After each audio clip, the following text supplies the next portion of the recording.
A cross-section at any point is a cam for a particular advance elevation. The required section is selected by the elevation input. The range input positions the barrel for the required range. The principle of the barrel cam is as simple as this, although in application it may appear quite complex.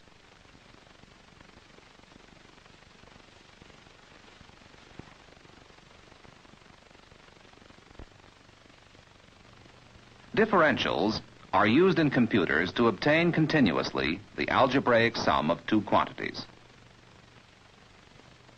These quantities represent the inputs.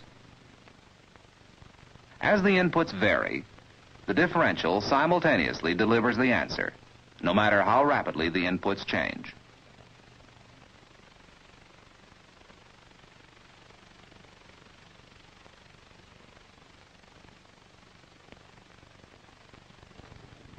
This is a Bevel gear differential. There are other types, but we are using this as an example because of its frequent use in fire control computers. To understand how it works, it's necessary to know something about its construction.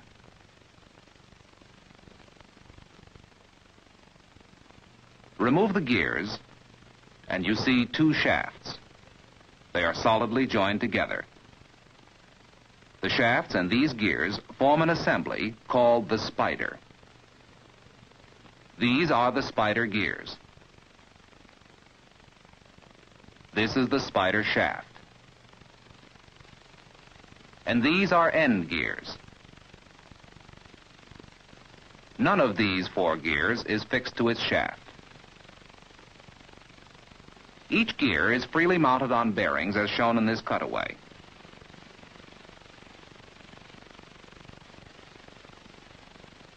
Connections to other mechanisms are made through spur gears. One lock to each end gear and one lock to the spider shaft. Additional gears and shafts complete the connections.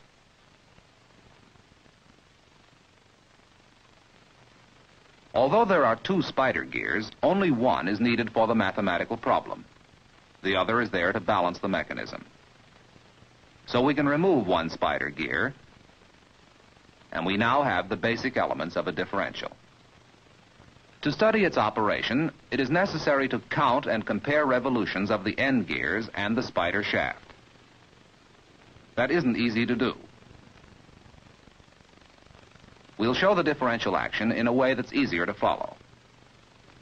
Essentially, this differential is a gear between two gears. Now imagine that you cut the end gears and make them flat. You now have a pinion between two racks. The operating principle is the same as the bevel gear type. Either rack, A or B, or the pinion may be used as the output. The other two parts then are inputs. We'll use the pinion for output, the racks for inputs. Now let's examine the mechanical action. Motion will be plus or minus, measured with reference to the 0 point. Move A 4 inches in a plus direction, and B 2 inches. The sum is 6 inches. Note that the pinion center has moved 3 inches, or half the sum of the rack displacements. When A is at 1 and B at 3, the sum is 4 inches, and the pinion center is at 2 inches. As another example, move A to minus 4 inches, and B to plus 2.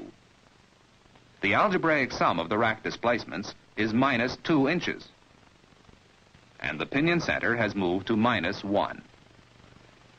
Measured from 0, the change in the position of pinion center is always half the algebraic sum of the rack displacements. Because of this relation between rack and pinion movements, a differential can be used as a computing mechanism. Instead of inches, we assign a desired scale of values to the racks. Then, with half that scale for the pinion indicates the algebraic sum of the rack values. 3 plus 1 on the racks, 4 on the pinion. Plus 1 and minus 2,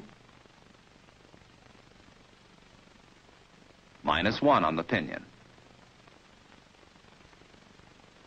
Plus 3 and minus 3, 0 on the pinion.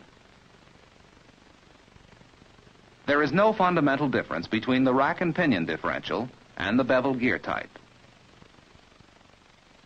The racks, which are limited in length, are replaced by end gears, which serve as endless racks and handle values in the same manner as do shafts. The pinion is replaced by the spider gear. Movement of the spider gear center along its circular path is delivered as rotation of the spider shaft. Adding the second spider gear to balance the mechanism, we now have the complete differential. It should be remembered that the output may be either one of the end gears or the spider shaft. The other two then become the inputs.